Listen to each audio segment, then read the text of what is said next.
Hello, Book Two. I'm starting today a read along of a slightly different kind. David Murphy, I'll leave a link to his channel down below, or I'll forget to, but I'll try to remember. David Murphy and I are doing a read along of Christopher Hitchens' best selling book, God Is Not Great. And unlike most read alongs, we're doing this chapter by chapter. So for the ordinary weekdays, Monday through Friday, we're going to do one chapter a day. You can take the weekends off. We'll do one chapter a day of the book until we run out of chapters sometime later in August. And we didn't do a whole lot of putting our heads together about why we chose this book. I think because we're in agreement that it has had an enormous effect. It's been enormously widely read. It was for a long time, probably still is, a staple of undergraduate, the little rickety undergraduate bookshelves that are the only books those boys have. And it's also the mainstay of the Christopher Hitchens YouTube rabbit hole, which is a phenomenon that I myself believe a huge amount of modern culture wars is based on. I think a huge number of very successful, noxious, alt-right YouTube phenomenons were created by a Christopher Hitchens rabbit hole. And that means there's a bunch of Christopher Hitchens videos and you can just watch them all. And it takes hours to do. And there are young men who do that on a regular basis. They get together and they go down a Christopher Hitchens rabbit hole together. Or they do it alone. They have a rough day at work or a rough week and they decide that the peculiar, weird, greasy pleasure they're owed is to go down a Christopher Hitchens rabbit hole. And when you do that, when you watch a series of his videos in a row, you realize a couple of things. And one of them is that he pretty much memorized this book. He had it pretty much wrote by heart and would just, in highly paid public speaking engagements, simply start reciting it. No original content, even though the audience came there for that. It wasn't just that he did that during book readings. It was that he started to do that whenever any freewheeling conversation would happen to bump up against one of his random points in this book. That would suddenly just start the gears winding on the subject. So David and I are going to do this chapter by chapter and give it a thorough analysis just so that it'll be there for the YouTube record. We are not, or at least I am not, advocating that you should like this book. I don't like this book, and I will be making that abundantly clear. This is Christopher Hitchens' attack on organized religion. The American subtitle is How Religion Poisons Everything. And it struck the new atheist movement of the first decade of the 21st century like a thunderbolt. This was the last of the four great new atheist books to appear. Daniel Dennett's book, Sam Harris's book, and especially Richard Dawkins' books had all appeared beforehand and all become bestsellers.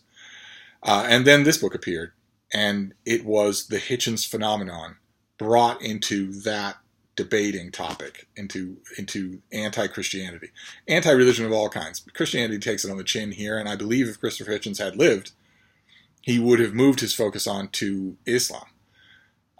But those of us who weren't in our 20s when this book appeared, those of us who'd been watching and reading Christopher Hitchens for the whole of his professional career, had a little wince. I had a little wince when I saw this book with its American subtitle, How Religion Poisons Everything, because when Christopher Hitchens was a late teens and early 20s boy himself, he said that Western capitalism poisoned everything. Said it over and over again. Said it any chance he got at any kind of podium or microphone. And then later on, he said that Henry Kissinger and his brand of realpolitik poisoned everything. Used that phrase, exactly that phrase, whenever he got a chance. Then at some point or another, he said that Mother Teresa poisoned everything, that her kind of fanatical and deceitful devotion to a religion she didn't believe poisoned everything. And then famously, he also tried it with the Clintons, with Bill and Hillary Clinton, when they were in power. And said over and over again, went on every radio and talk show host that he could find, and said that the Clintons really, when you think about it, they poison everything. And in every one of those cases, even when he was a kid, he was pompous enough to say to tell whoever he was talking to, that really this particular thing that poisons everything, the screed against it had been the work that his whole life had been tending towards. said that about anti-Marxist philosophies, said that about Henry Kissinger, said that about Mother Teresa, said that especially about the Clintons, said, really, when I think about it, in my quiet, reflective moments, he didn't have any.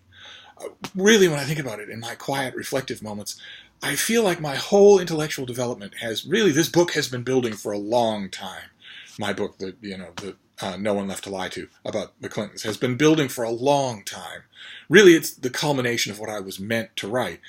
So, when time passes and we see him come out with a book, those of us who followed his literary career, see him come out with a book saying, God is not great, how religion poisons everything. And watch him go on Charlie Rose like clockwork and say, well, really, I've been writing this book my whole life. This is really the culmination of my whole life. All we could do was roll our eyes. And I guarantee you, if Hitchens had lived, either radical Islam or radical Islam first and then the radical progressive left would both have become the new touring object of his ire, and in both cases he would have said at age 60 and at age 70 that really he'd been tending towards this subject his whole life. It's a cheap device designed to give the work extra weight. And it needed it in the case of God is Not Great because anyone, even if you hadn't been following Hitchens, anyone could look at this book, at the timing of this book, appearing when it did, in 2007, I think, and see it for the work of opportunism that it is. A great work that had been germinating inside you forever and that your passions had been leading you to write page by page and chapter by chapter, probably wouldn't have appeared right after 3 different writers made it clear that there was a lot of money to be made in writing an anti-religion screed. It's no coincidence that all of those books became bestsellers and then Hitchens decided to knock a book together on the same subject. And I guarantee you, beyond a shadow of a doubt, if all 3, if Daniel Dennett and Sam Harris and Richard Dawkins had written those books about the evils of Hinduism, then Hitchens would have done the same thing. That would be this. And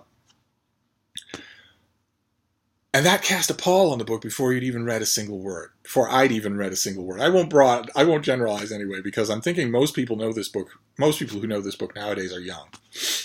And come to it through a kind of adolescent or post-adolescent worship of Christopher Hitchens. A martyrology now that the smoking that he championed, the smoking and drinking that he championed throughout his whole life, actually took his life 30 years earlier than it would have. Imagine how bittersweet his insisting on those things is going to feel when his brother reaches 90. Imagine how bitter that's going to be when everybody looks around and thinks, okay, the Hitch would be here now if he hadn't. Well, he was a roasting tobacco addict for his whole life. When he was that kid preaching against anti-Marxism in his late teens and early 20s, he was at a pack a day. And when he wrote the Kissinger book, he was at 5 packs a day. When he wrote the Mother Teresa book, he was at 5 packs a day. And by the time he got to God is Not Great, he was at I classify it as WA, whenever awake. It was a constant thing, a completely constant thing. And he fetishized it because he knew later in life, in his late 50s, he knew that it was reaching a demographic in college that would worship him for it. And that worked. That is absolutely true. The number one crimes that Christopher Hitchens that can be laid at his feet posthumously are twofold. One, I believe he gave rise to a gigantic swath of what we now consider to be the alt-right. If you dig down deep into the roots of some of the foremost figures of that movement, you will find young men who went down Hitchens rabbit holes and came out thinking, hey, if I tell it like it is, then, I can be Hitchens too. And the key is to offend people. Now, Hitchens didn't think that, but these acolytes did, and they've long since metamorphosed. They don't talk about atheism anymore, even though in a great many cases, like atheism is unstoppable or the amazing atheist, the name is still in their online handle. But they mostly talk about how horrible women are now, and they get that from Hitchens as well, who was a classic mid-20th century split-brain misogynist, who thought that women were the most beautiful and delicate and preservable things in the world, and who legitimately couldn't live without one in his life, but who also thought they were inferior creatures in every way. Dr. Johnson's dog that walks upright, that sort of thing. These alt-right grandchildren of his absorb the misogyny, but without the nuance. And the other gigantic posthumous crime that can be laid at Hitchens' doorstep is encouraging an entire generation of young people to smoke, urging them to do it, so that because it's a way to be more like the Hitch. But when those of us who saw this book appear for the first time, who had been following him for his career, we knew right away what it was. It was just more opportunism. Before I read this book, I knew a couple of things about it. I knew that it would not be fired by genuine conviction. You could find genuine conviction in the writing of Christopher Hitchens. It was always political, never religious. But you could find it, and it was unmistakable when you encountered it. So the first thing I knew about this book before I even read it is that it would not be sincere. It was an opportunistic cash grab. And the second thing I knew about it is that because it was an opportunistic cash grab, and because Christopher Hitchens was, throughout his adult life, a blackout alcoholic, incapable of prolonged work, this would not be a considered work. It would be eloquent. He never forgot any literature that he ever read, and he had a fabulous ability to pull quotes and paraphrases from that literature at will, at rapid fire, on the spur of the moment. That is an amazing talent, and most of the people who have had that talent throughout history have used it to convince their audience that they are better read than they are. I would have those things, but it would be sloppy. I knew before I read a single word of this book that it would be thin and sloppy. And I'm afraid, I've been rereading this book because we're doing this chapter a day read-along. I'm afraid my rereading has not dispelled that notion. So we're going to start with chapter 1, which is called Putting It Mildly. And we'll go through it. We'll go through it a bit. I'm not going to make these daily videos very long. I don't think this book, that'd be putting a butterfly in a rack. The book really doesn't deserve that kind of warranted attention. But we're going to start off. The beginning is famous mainly because Hitchens repeated it almost verbatim at every speaking gig that he had from the minute when this book came out until the minute when he died. So even within 9 months of him dying, when he could barely speak and barely stand, this anecdote would come up if he was provoked in the slightest way. So I might as well get the anecdote out of the way. This is how, putting it mildly, the first chapter of God is Not Great begins. If the intended reader of this book should want to go beyond disagreement with its author and try to identify the sins and deformities that animated him to write it, and I have certainly noticed that those who publicly affirm charity and compassion and forgiveness are often inclined to take this course, then he or she will not just be quarreling with the unknowable and ineffable Creator who presumably opted to make me this way, he will be defiling the memory of a good, sincere, and simple woman of stable and decent faith named Mrs. Jean Watts. And it turns out that Jean Watts was his boyhood religion tutor who took the boys in Dartmoor on a tour and of the wildlife, of the landscape. She was also their religious instructor, and she points out to these little boys in short pants that the trees and bushes are all bright green, and that's very pleasing to the human eye. And that isn't that a wonderful testament to the wisdom and power of God, because he could have made them garish orange or something like that, which would have been very unhealthy for the eye. And according to Hitchens, he knew, even as a little boy, that his teacher was completely wrong. That, in fact, the eye had adapted to the nature, rather than nature being made for the eye. And that was his awakening. I was frankly appalled by what she said. My little ankle straps curled with embarrassment for her. At the age of 9, I had not even a conception of the arguments from design, or Darwinian evolution as its rival, or of the relationship between photosynthesis and chlorophyll. The secrets of the genome were as hidden from me as they were at that time to everyone else. I had not then visited scenes of nature where almost everything was hideously indifferent or hostile to human life, if not life itself.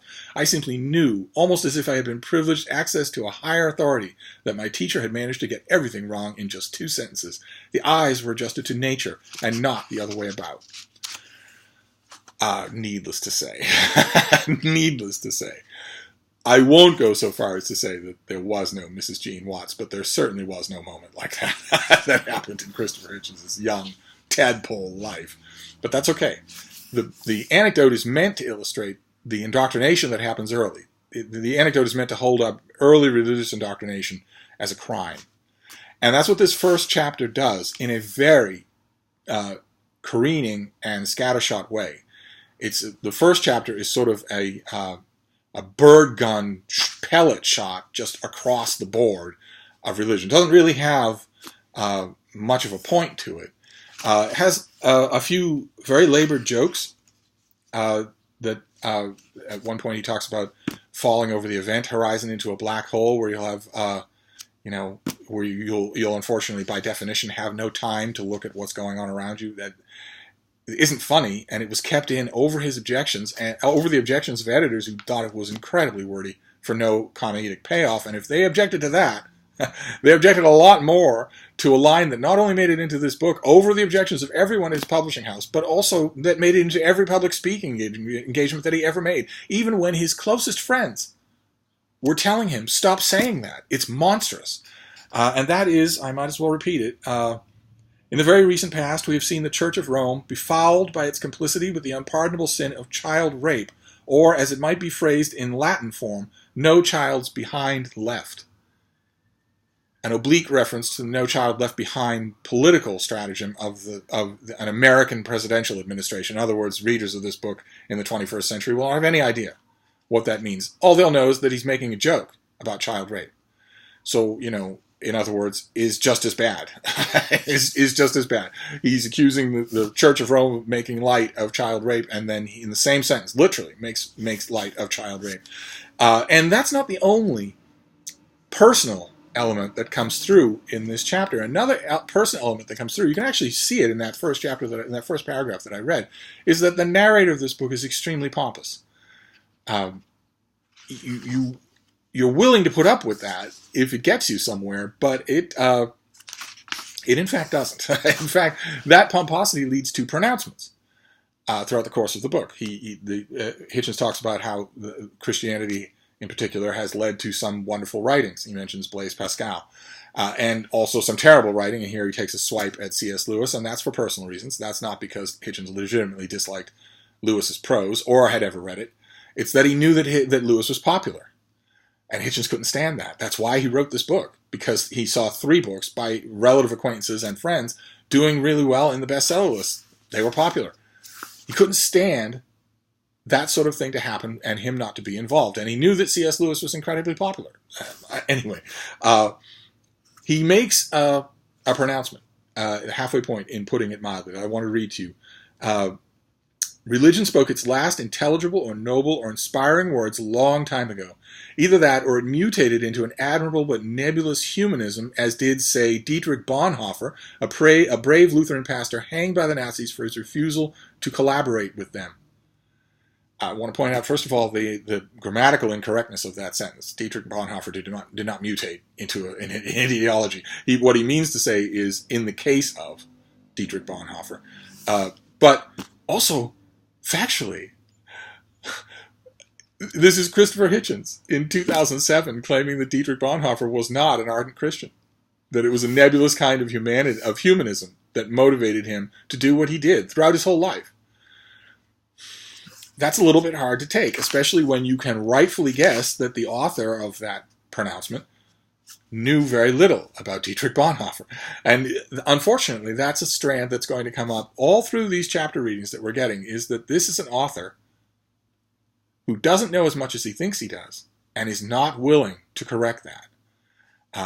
But I wanted to finish up. I want to finish up this chapter with the conclusion of the chapter, because it's not only a perfect example of the overreaching that's going to happen throughout this book, but also another example of Hitchens thinking that he has nailed an argument by simply saying it. The argument with faith is the foundation and origin of all arguments, because it is the beginning, but not the end, of all arguments about philosophy, science, history, and human nature. It is also the beginning, but by no means the end, of all disputes about the good life and the just city. Religious faith is, precisely because we are still evolving creatures, ineradicable. It will never die out, or at least not until we get over our fear of death, of the dark, and of the unknown and each other.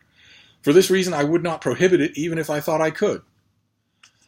Very generous of me, you may say, but will the religious grant me the same indulgence? I ask because there is a real and serious difference between me and my religious friends, and the real and serious friends are sufficiently honest to admit it. I would be quite content to go to their children's bar mitzvahs, to marvel at their Gothic cathedrals, and to respect their beliefs that the Quran was dictated, though exclusively in Arabic, to an illiterate merchant, or to interest myself in Wicca and Hindu and Jain constellations, and as it happens, I will continue to do so without insisting on the polite reciprocal condition, that is, that they in turn leave me alone. But this religion is ultimately incapable of doing. As I wrote these words and as you read them, people of faith are in their different ways planning your and my destruction, and the destruction of all the hard-won human attainments that I have touched upon. Religion poisons everything, and that final sentence is in italics. And the overreach can be seen immediately, because none of these statements are true. Religion is not, what is it? The argument with faith is the foundational origin of all arguments, beginning as, because it is the beginning but not the end of all arguments about philosophy, science, history, and human nature. The argument with faith is the beginning of all arguments in science. Is that really true? Do you really think that's true? You really think that the very first thing that Gibbon and Macaulay thought before they started on their epic works of history was, how will the religious take this? It's just absurd. It's just an absurd overclaim. And those of you who have, if you, like me, have been reading Hitchens for his whole publishing career, you will recognize it, because he does this all the time. In every subject that he asserts, he says, well, I'm not just rabble-rousing. Really, this is the greatest subject that one could possibly conceive of. And that's not true. The argument with faith is not at the basis of half the things that he talks about. The scientists don't think about it. The religious don't think about it. And also his contention that religious people won't leave him alone, the implication that the religious faithful won't leave him alone, is not true any more for him than it is for almost anybody else in the world. But the main thing that isn't true is the kicker at the end, the very last line, religion poisons everything. We can see even in the course of this one chapter that isn't true. that isn't true.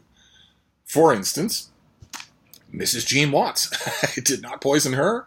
She was loving and kind and charitable and giving. And we can easily infer, if she did exist, and if she is anything the way that Hitchens describes her, we can easily infer she did that for religious reasons.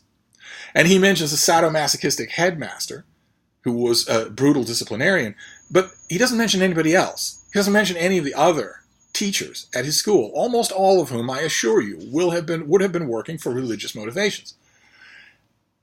Entirely to the good of Christopher Hitchens and a whole bunch of other boys. The chapter itself is full of things that religion does not poison. And yet, the book needs a slogan, and it needs a good, easy one. And unfortunately, a thing that we're going to see crop up throughout these chapters is Hitchens failing to talk about all of the counterexamples. That he doesn't present any counterexamples. This is a polemic, in other words. And there is worth in polemic. I don't, myself, even after this reread, I don't see much worth in this opening chapter. But we have meatier stuff to go to. So tomorrow we will do chapter 2, called Religion Kills. And we will contend once again. So I will leave a link to David's channel down below again, and I will see you soon. Thank you, BookTube.